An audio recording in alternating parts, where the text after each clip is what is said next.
Hi, everybody. I'm Bob Bowman, Editor-in-Chief of Supply Chain Brain. Welcome to this presentation on operational excellence in the age of automation, presented by St. Ange. Quick reminder, there will be an audience question and answer session at the end of this presentation.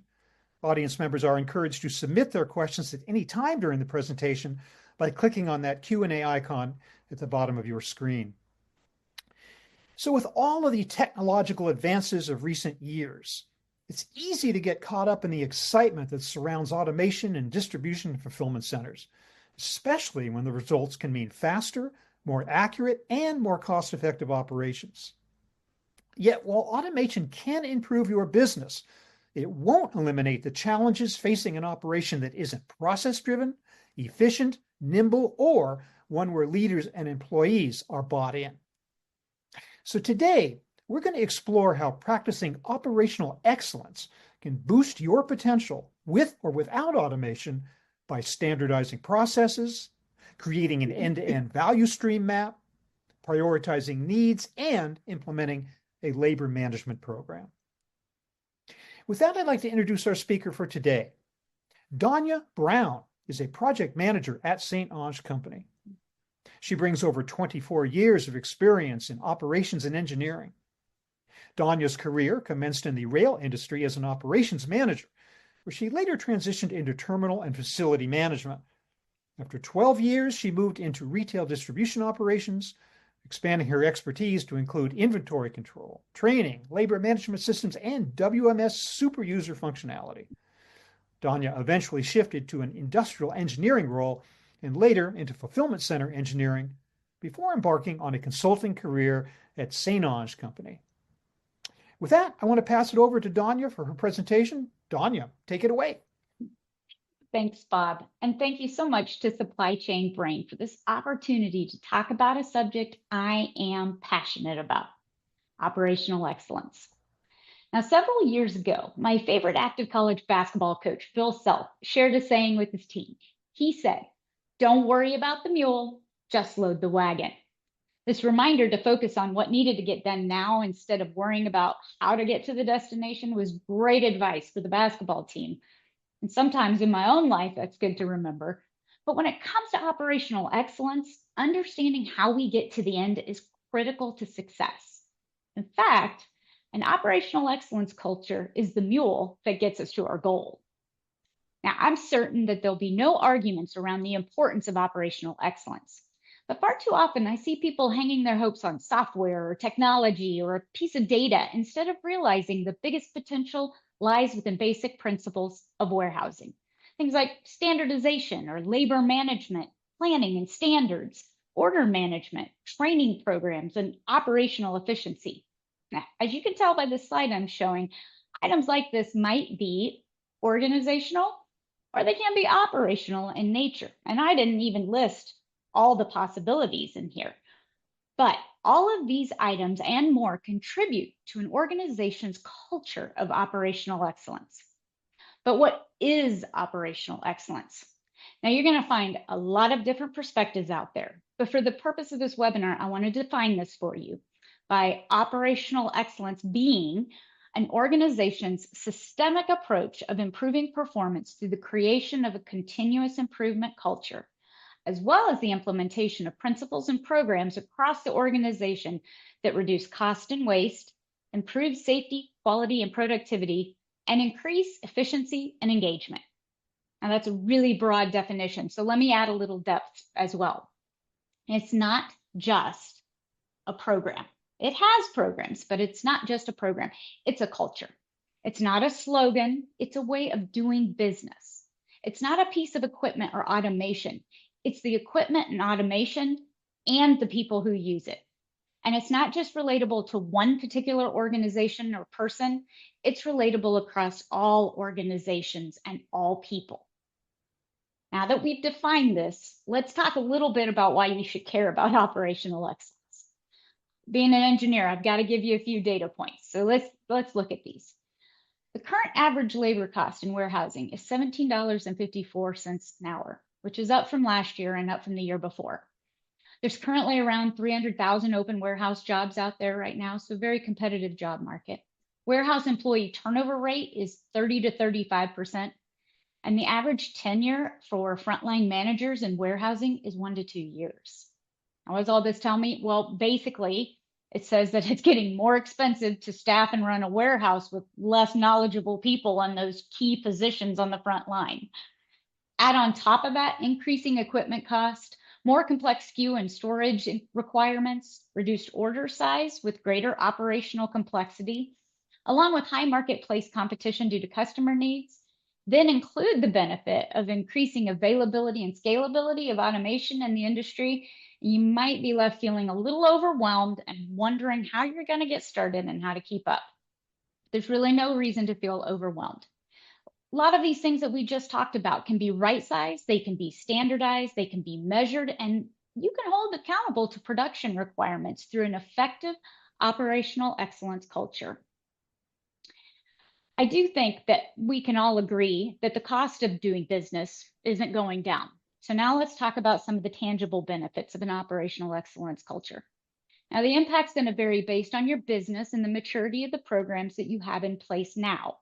But if you were to implement standardization of process and policy, or even improve on what you have, that alone can boost your productivity by 5 to 15%.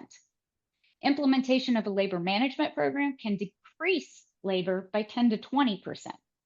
Building a slotting or right sizing program can increase your productivity by 10 to 25%. And you can decrease labor costs 5 to 15% with a directed work zone storage strategy. And with the right automation in the right locations, you can see a 25 to 50% labor savings. Now, these are typical tangible benefits that you look at when you're putting together ROIs and looking at what the benefit of a change will be. But I'm finding more and more organizations are looking for some more intangible benefits, or maybe things that are not measured as much or are more difficult to measure when it comes to looking at benefits. But these things can assist you with ROIs as well. So a few intangible items that are realized through a robust operational excellence culture are things like improved quality and accuracy, improved customer satisfaction, reduced cost per carton, improved SLAs, reduced process waste, increased engagement and accountability, reduced turnover, increased operational efficiency. Now, one thing to note about both the tangible and the intangible benefits, they're not going to be realized through implementation of a solution alone. Which brings me to the next point I want to talk about, which is the operational excellence life cycle. Now, the steps in this cycle aren't unlike most continuous improvement cultures that you have seen before, and I like to look at this as an ongoing cyclical process that starts with business assessment, then moves through opportunity prioritization into change management. Then the cycle continues into implementation, stabilization, and measurement, and it finally completes the cycle with sustaining the results. Now, we're going to talk a little bit more in depth about the assess and sustain here in a minute, but I do want to call out the importance of each step along the way, because when we miss one, we're going to jeopardize what comes next. For instance, if I don't assess the needs of my operation, I'm going to struggle to know what to do first and what change will have the best reward. And if I don't have a change management plan in place, I may create uncertainty and confusion during the implementation and stabilization phase. And I'll have trouble trying to get buy-in. If you don't stabilize before you go on to the next big thing, your baseline measurements are going to be skewed, and it'll be difficult to know if your project was a success. As you can tell, these are all important steps, but today I want to focus a little bit further on the assess and sustain steps, primarily because all too often, these are the steps that are so easy to either skip or rush through to keep getting into those next big ideas. But skipping or rushing through these can lead to wasted time, money, and effort. So with that, let's jump into assessments. An assessment is simply an organized way of measuring the effectiveness of a business, equipment, and processes. And there are 3 things that you need to consider in order to get started doing assessments. First, you need to know the scope. Ideally, your assessment is going to encompass all the programs, departments, and flows that impact productivity and cost. And that's going to be across all sites. So if you have multiple sites, you would want to look at it from a broad perspective.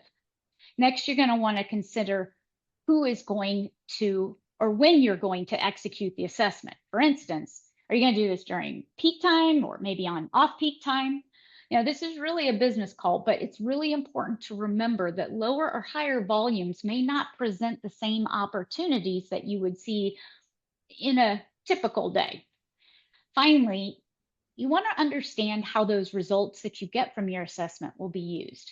Hopefully, if you're forming your assessment, it's not just around one particular process and you're looking at it from a broad scope. And if that's the case, there may be cross-functional departments that you need to bring into the process. And it's always easier to involve them early so that you can get their input and make sure that you're seeing the absolute best way to do things. And if you are right in line with their expectations. The next step you need to take when getting started is to determine who's going to conduct your assessment. Now, there's pros and cons to doing assessments internally versus externally. Internal assessors understand the culture of the business. They understand the natural flows of the business. They know what processes exist currently. They know the people.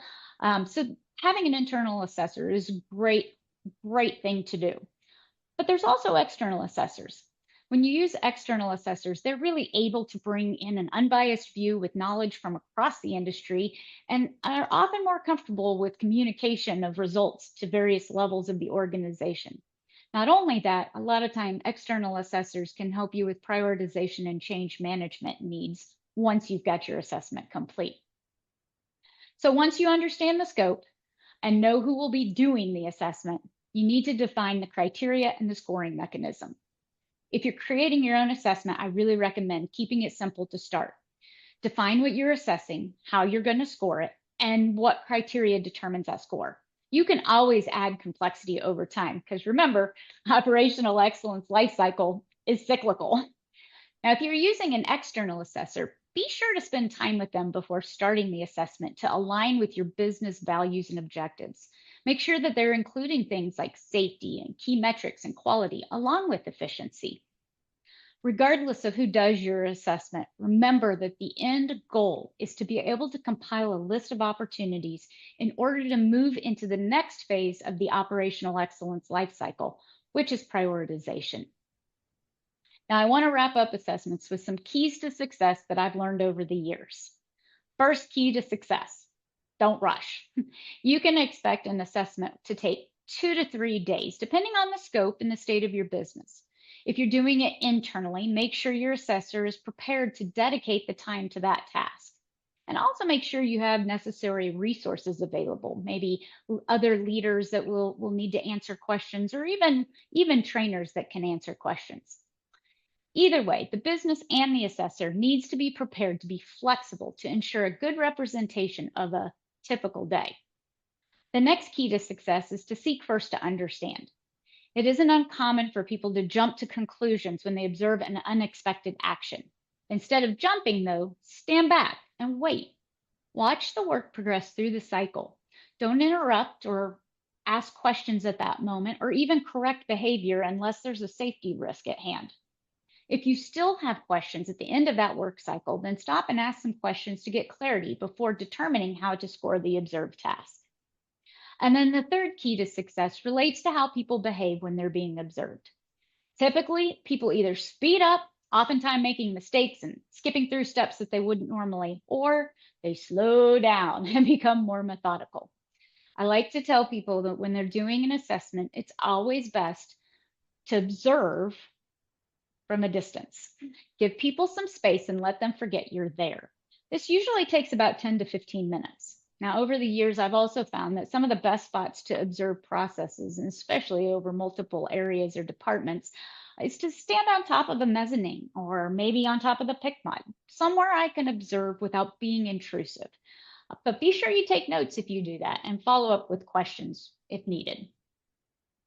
Now that we've talked about assessing, I want to skip ahead to the end of the operational excellence life cycle to talk about how to successfully sustain changes you implement. I'm only going to hit on the high points because sustaining a change is not hard if you've done your due diligence in the steps before. In fact, most of these points are items you should have walked through during the change management, implementation, and stabilization and measure steps. The first key to success is begin with the end in mind. Too often the focus is only on implementation. Unfortunately, sustainable change doesn't happen simply through implementation. Sustainable change happens when you think things through and ensure everyone impacted has the information and resources they need to be successful.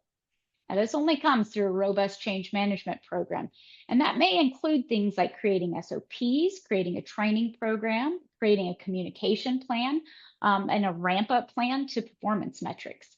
This can take a little bit of time, but it's going to benefit you in the long run. Along those same lines is remembering how you're going to eat your elephant. Getting to a steady state isn't a sprint. You're going to have ups and downs, and it's going to be a marathon. So just take it one step at a time. And finally, make sure that you understand what success looks like. Have clear defined milestones that are determined in the early phases of project planning to help you measure your progress and also help you determine if you're ready to progress to the next step. The next key to success is communicate, communicate, communicate. Now, long before you get to sustaining, you should be communicating the vision of your culture and of upcoming changes.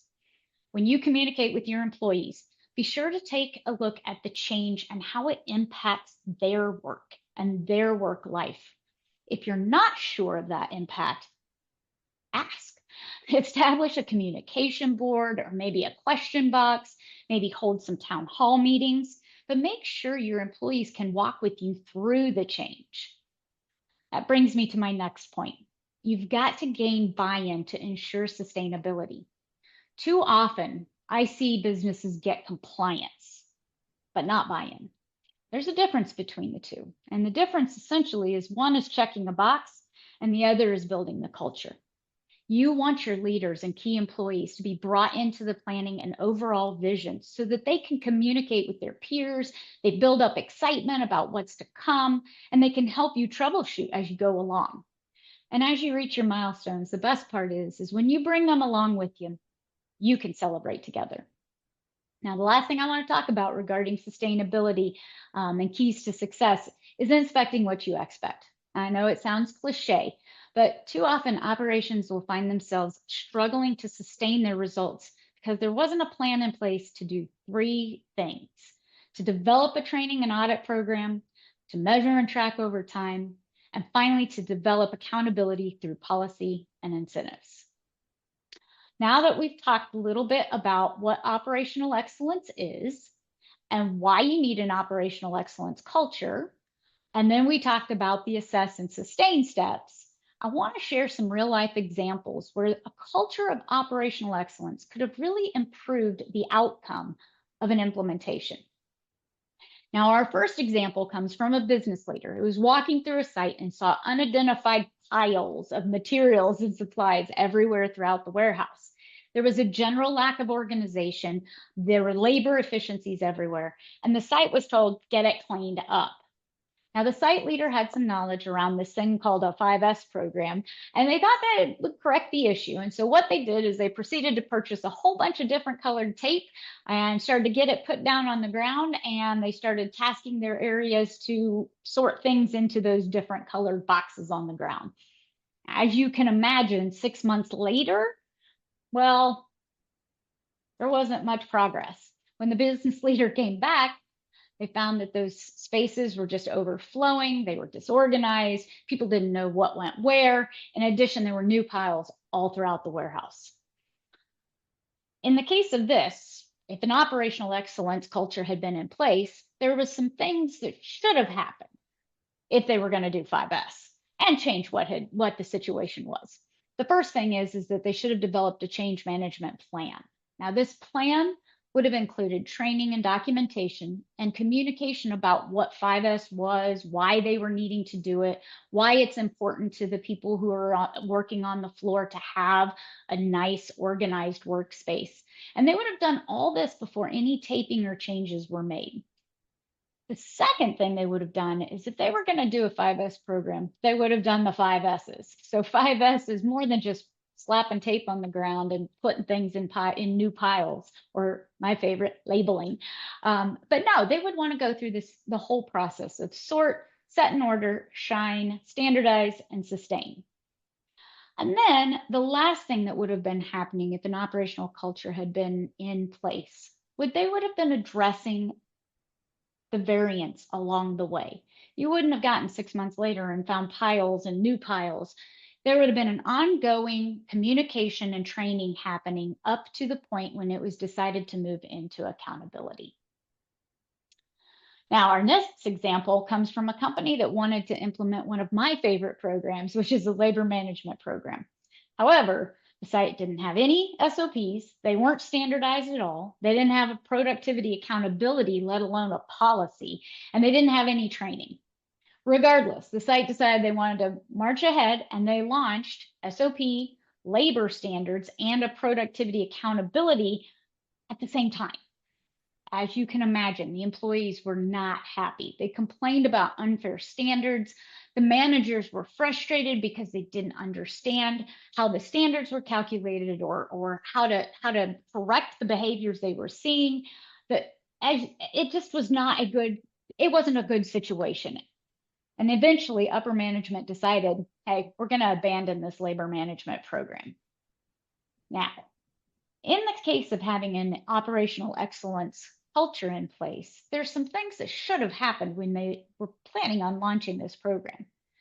First, before any standards were created or any accountability or anything else happened, the first step should have been to implement, monitor, and sustain a standardized process prior to the development of anything else. So this would have stabilized their operation. The next thing that should have happened and really would have benefited all levels of the organization is there should have been training documentation and communication leading up to building labor standards. This would have trained managers, trainers, and employees on the expectations of labor standards and why standardization and following the SOP were important. And the last thing that should have happened is there should have been a productivity policy developed that was in line with the organizational values. But this should have happened very early on with a ramp-up plan so that associates didn't feel like they had to jump into high productivity numbers and not really understanding how to get there. So this would have all benefited this organization and moved them forward in launching that labor management program to a successful end. Now, the last example I want to share was with a new state-of-the-art site. It was a flagship site, and it was launched with all new leadership. The equipment and systems weren't like anything else on the network. The site leaders were working with the vendors to make sure they were designing and helping give input on workflow and system flow. But during that time period, those suggestions really weren't being documented in any sort of process flow. And eventually, they ran into some time constraints because peak season was coming up around the corner. That meant that some of the UAT testing and definitely some of the stress testing of the system didn't happen. So peak came and the site started full force. And as you can imagine, there were multiple failures. Leaders tried to figure out how to keep moving boxes out the door. And often they worked in silos to try to correct those issues. And they also worked with the vendors to make some system changes. But they didn't really know what that end-to-end system process looked like. So coming out of peak, they were still having failures. Not to mention the changes that they did make, they didn't document those either. So you had no baseline documented, and now you have changes on top of an undocumented process. Nobody knew what was going on.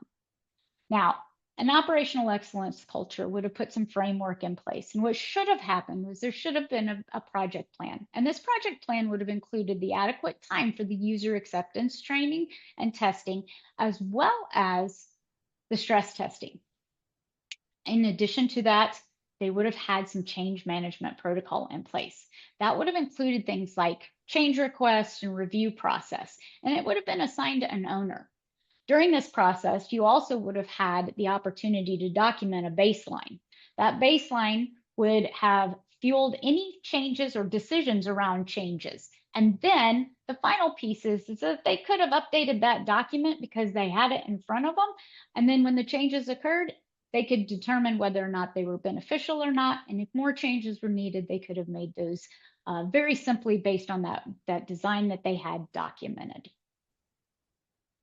And with that, Bob, Yeah, Danya, thank you so much for making that case for operational excellence. There's some great detailed stuff in there.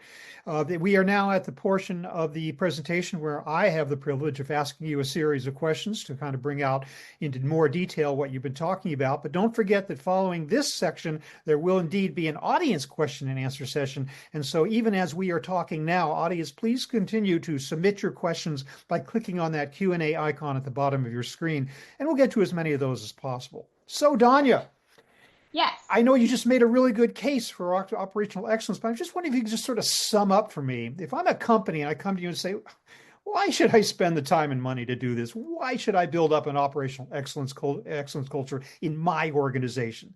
What is the argument? Well, that's a great question, Bob. And the short answer is you can't afford not to.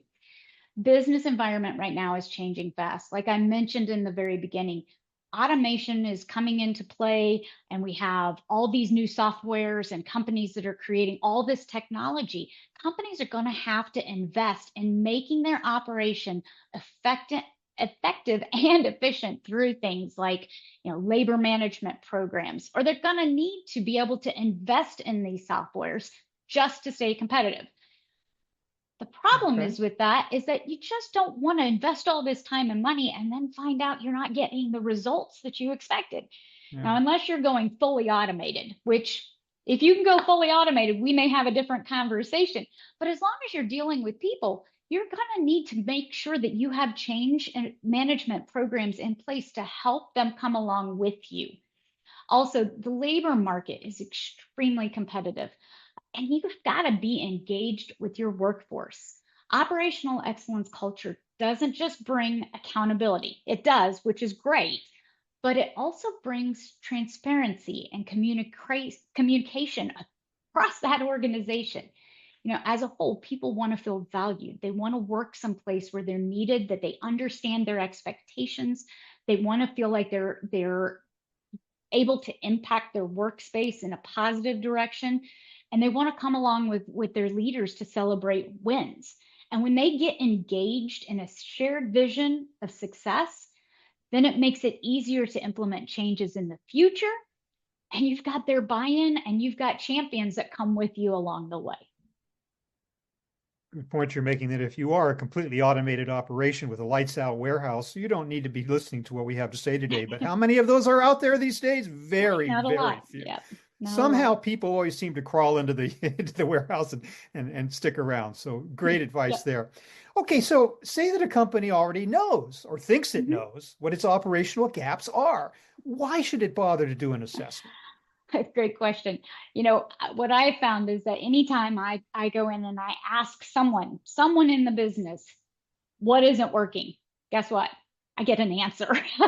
Now, it might be a metric that isn't being met, or maybe it's a process and it's failing, but operation leaders tend to know what is wrong, at least on the surface.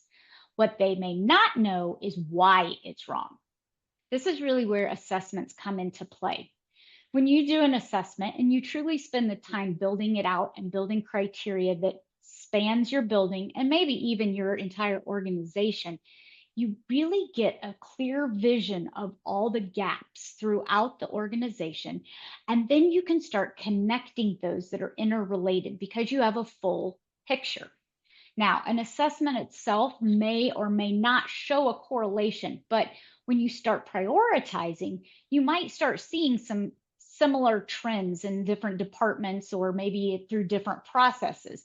And once you start seeing those correlations, then your decision to go forward with the next process may not be, hey, I'm gonna implement a piece of software or technology here. It may be, hey, we need to take a step back and we need to do a value stream map here and really look at where our opportunities are. Or maybe, hey, you know what? We see this as a common problem, but we need to do some further root cause analysis just to get beyond that gap so that we really understand how all these things are impacted.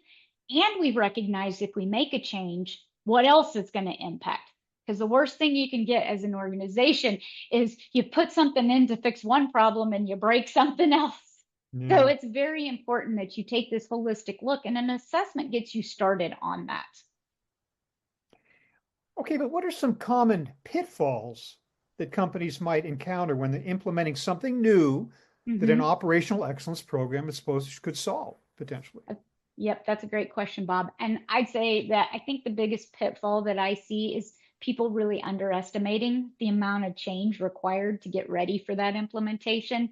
Yeah. Um, I think we like to say if we have an SOP in place and we have a process in place for something, that means that it's being executed. Unfortunately, if you don't have an audit program in place for those processes, you can't guarantee that that's the case. So I think a lot of times organizations assume that things are happening 1, 2, 3, but they may actually be happening 1, 7, 25. And so Yeah. it's really important that, and that you spend that time really looking ahead of time to see how big of a change is really necessary. And some other pitfalls that come up is really, that value of a robust change management plan, having a vision of where you're going, and also having an operational excellence culture as a company really will pay off when you're developing this, because you can engage leaders across the organization and know you have a common goal, which really is to improve the organization's productivity in a consistent and people-centered way. Another pitfall I see is how communication occurs. A lot of companies will have an open door policy, which is fantastic, but some of that depends on a bottom up trigger, meaning I'm an employee who works on the floor that walk into an office and say, I have a problem. Now, in a culture of operational excellence, not only is communication triggered through that open door, which is extremely important and needs to be in place, but it's also solicited from top down. So then you can really ensure that you're utilizing the right change management approach, and you can see how you're doing along the way because you're asking questions. I think another pitfall I see is this is a big question, Bob, because there's a lot of them that really implement if you're not implementing it correctly can cause some trip ups. But not not ensuring the new process sustains past implementation and into stabilization. I also see a lot of times that it'll sustain and we'll think that we're good, and then we have the next big change come along and suddenly this one's out. So then you Yeah. see problems. And this is really where having process owners and dedicated people and teams who are auditing along the way, and not just auditing at implementation to get you to stabilization and sustain, but also auditing from a long-term perspective can really help you, because you're able to correct those learning gaps and you can get past some of that implementation resistance. Unfortunately, with any sort of process or improvement that you put in place, there's the potential to get creep. And creep is not necessarily something that you notice immediately. But if you're doing ongoing assessments, you may see that you're creeping back to a prior state. And even if it's not a prior state, maybe you're just creeping back into something that your users are more comfortable with. And then Sure. you have to come in and definitely put in some more time and effort, which can take longer because they've established a muscle memory. Yeah. And aside from that change management and sustaining that new normal, I think some of the other pitfalls that occur during implementation of change are things like progressing past milestones before you're really ready to, and might not be fully executed, or they haven't been successfully completed. I think the last one on the that I'm thinking of on the top of my head is implementing accountability before you're ready. It can definitely put a damper on the excitement around an implementation when you start holding people accountable to something that they just don't understand yet, or maybe they just haven't had the time to get used to doing it a certain way yet. Wow. A lot of pitfalls out there, but thank you There very are. much for enumerating the main ones.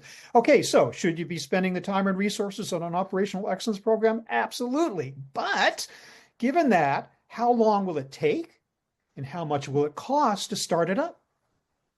So that's a great question. And this is one of those questions that I wish I could tell you it will take 375 days. And X But amount of dollars down to the penny.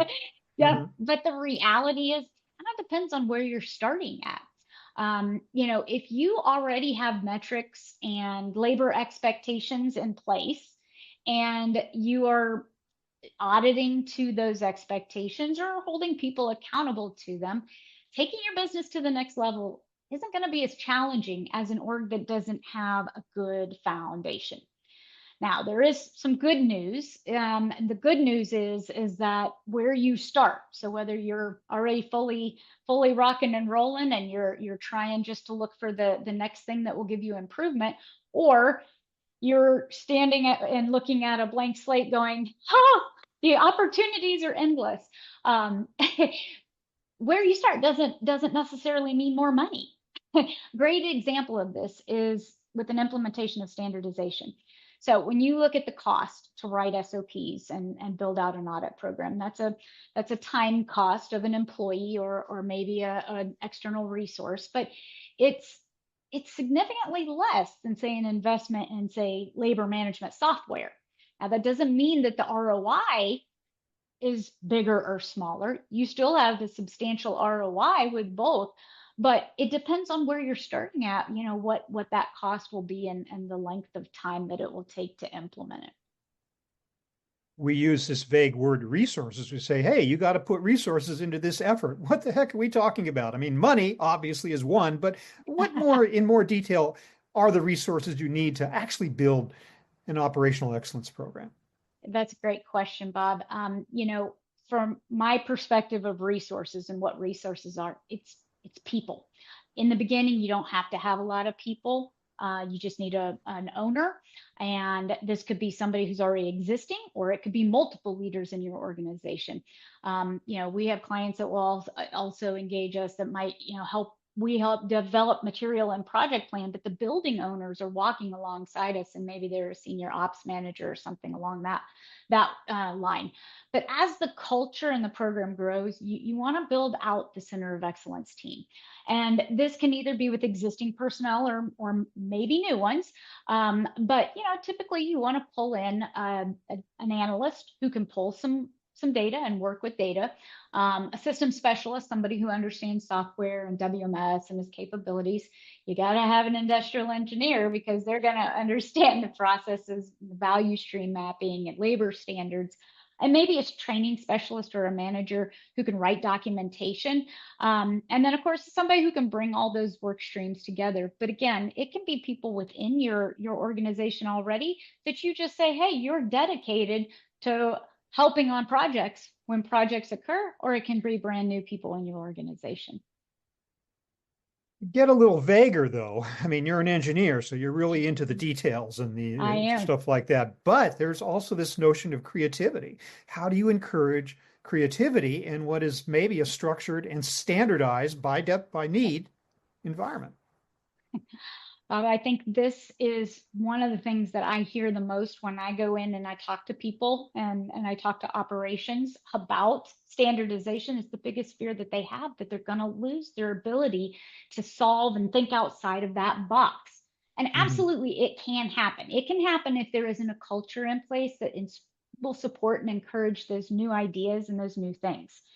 The difference between creativity, though, in a standard environment versus one that isn't standardized is that in a standardized environment, when you have creative thought process and big sky planning, you can truly understand the impact of that change.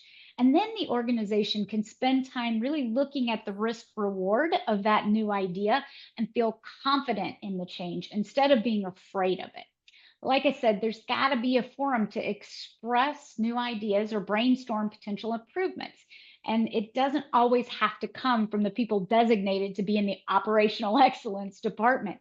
It can be as simple as taking your assessment and going, hey, we have this problem and we're going to have a communication board and we're going to write the question up there and have a box for brainstorming. And we're going to get suggestions and then we're going to pile them together and we're going to work through them. This can also be things like you can do operational surveys. You can bring together a group of stakeholders with managers and employees that can sit down to resolve the problems. Leaders can help shape what makes the most sense for their business. So, your resources are definitely your leaders who can think outside the box with some degree of structure. Now, there's a couple of things though that I would recommend, that if you're going to start pulling in a lot of people and doing some big sky planning, make sure you set boundaries early when you come in, Mm. by identifying a problem statement. If you don't, you could spend a lot of time trying to get feedback specific to what you're trying to solve. Again, this is where the assessments can really help, because you know what your needs are, you know what your opportunities are, because you've identified those gaps. And the second thing that I would definitely recommend is involve the people on the floor doing the work, even if it's just a matter of going out and asking questions. The benefit of this is, one, you get engagement. People love to be asked their opinion, and they love to have a say. So when you bring in your organization, and from the inbound receiver all the way through the inbound manager and to the GM, that really helps bring them along with you at the process, gets them excited, and you can get buy-in when it does come time for implementation. And then finally, documentation is so important of your efforts. How do you measure success of implementation? That's a great question, Bob. And this is really where all the planning before implementation becomes key, because that's when you can sit down and say, here's my problem. These are the metrics that I currently have in place and the way that I measure things. And then you can say, but I don't measure these things. And you can look at it and say, which one of these, are valuable to this project? And then I need to track over time. And you also get an opportunity to say, hey, we don't have a metric for this, so we need to come up with something. But when it comes to really looking at success of an implementation, at minimum, implementation of any sort of operational excellence program should at least improve productivity and decrease cost. Now, the amount of time the opportunity takes to stabilize that may take a little time to understand. And for instance, if you're putting in something like automation, you're going to probably see, once you implement and people are trained to how it works, you're going to see a boost in productivity fairly quickly, assuming that you've done the work that needs to be done and you've adjusted your workforce to accommodate the new normal of that automated environment. On the other hand, if you look at something like introducing standardized processes, you're probably not going to see a boost in productivity at first.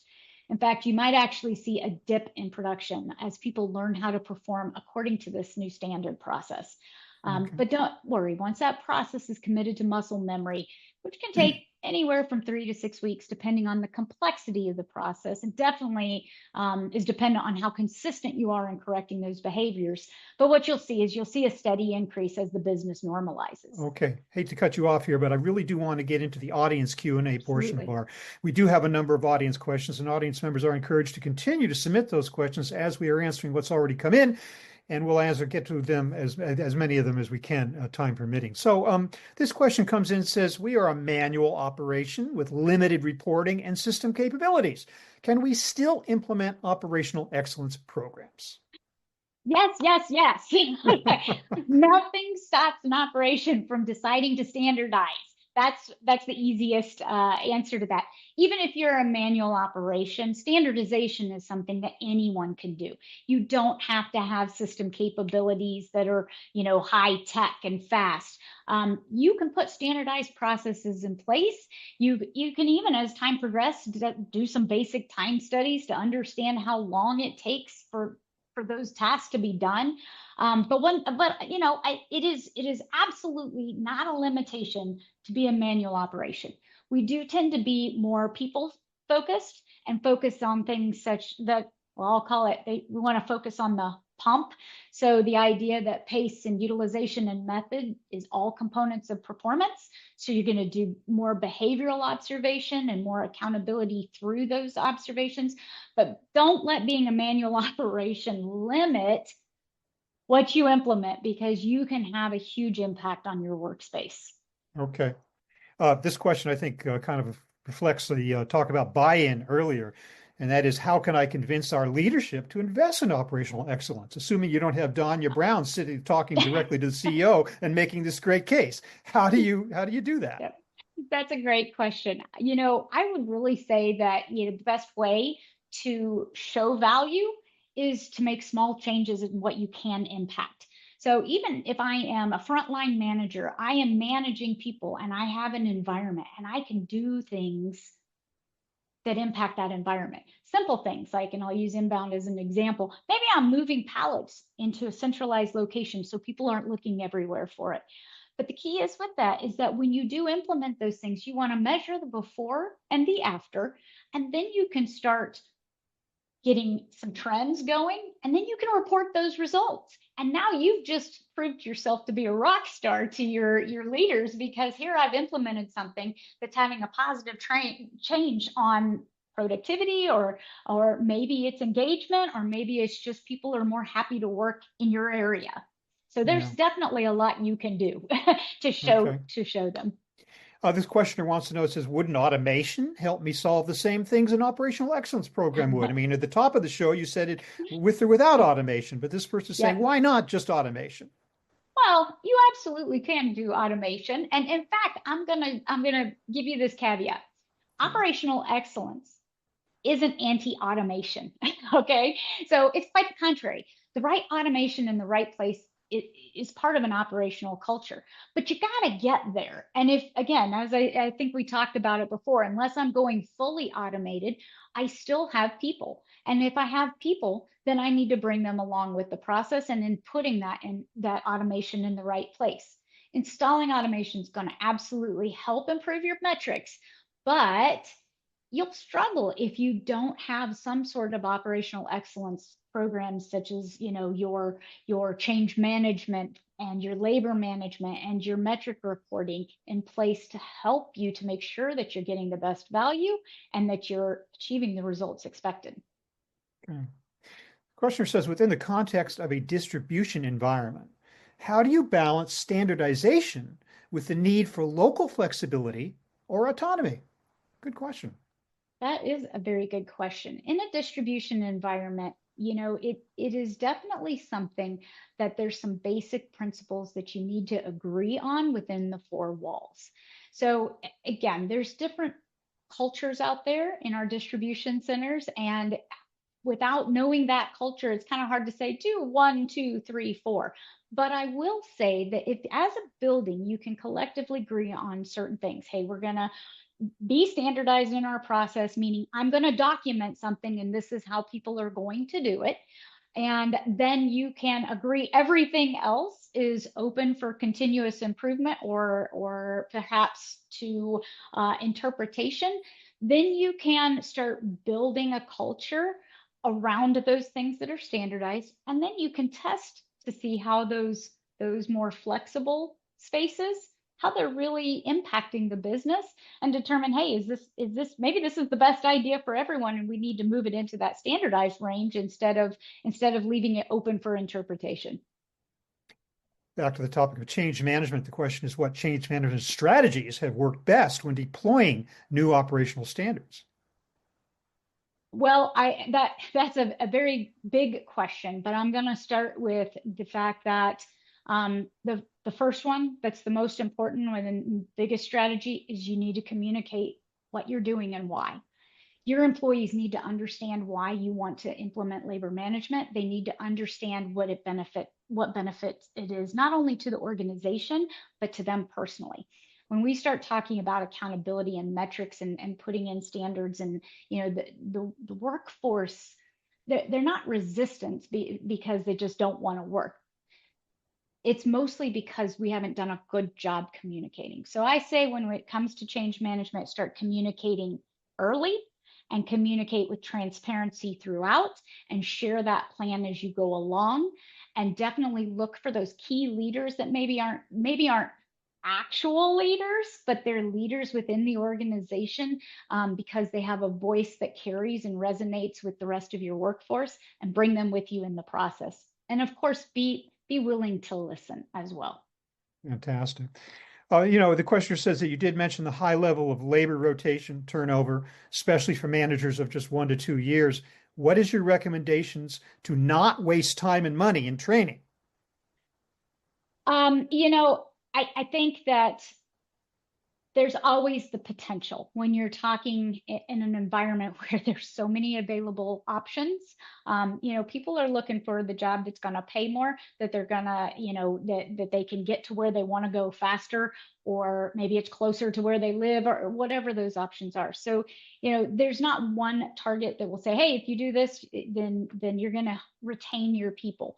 But what I have found is that people who like where they work and understand where they fit in the organization and feel like they're a part of that organization and feel like they have a voice, they tend to stay longer. And it's not necessarily determined by pay either. So I really would just, suggest the best way to do it is to structure and bring people along with you. Have conversations. Don't be afraid to ask for new ideas and take the risk to try something new. But I think that, in the environment that we are in right now, it definitely will always have challenges simply because there's so many options out there. Yeah. Well, unfortunately, this has been such a great session, and we do have a number of additional questions, which I'm sure that Danya would be very happy to answer offline. But unfortunately, we are out of time, except for the chance to ask one final question. And Danya, here it is. How do I get started building a culture of operational excellence? Well, Bob, if you are ready to start building a culture of operational excellence, or even enhancing a culture you already have, get a team together and begin by doing an organizational or operational assessment. Get started. Understand what your opportunities are. With your team, you can prioritize them and you can start building out that roadmap. Now, at first, if you don't have this culture, it may seem slow, but the more familiar you are with working with the group, the easier it will become. Regardless of what's on your map, though, don't forget that standardization is your top priority. By standardizing first, you establish the baseline metrics for all future improvements and changes. Once you're standardized and then have walked through the end-to-end operational excellence lifecycle with that team, you are ready to start the process over again and be well on your way to increasing productivity, decreasing labor costs, and moving your organization onward towards that sustaining culture of operational excellence.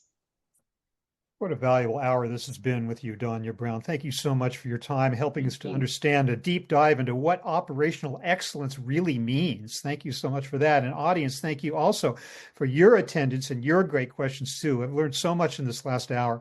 And here for you, audience, there's several assets that you can access very easily by taking a picture of this QR code. This is articles from Food Logistics. There are articles in MI Solutions' own newsletter and directly from St. Onge, its own blog. There are 4 different things to read there that pertain directly to what Danya has been talking about today. Now, if you don't have time to snap a shot of that QR code in these final few seconds, don't worry about it. We'll be sending that to all attendees of this webinar upon its conclusion, which is right now. Thank you again, Danya. Thank you, audience. Everybody, Absolutely. have a fantastic day.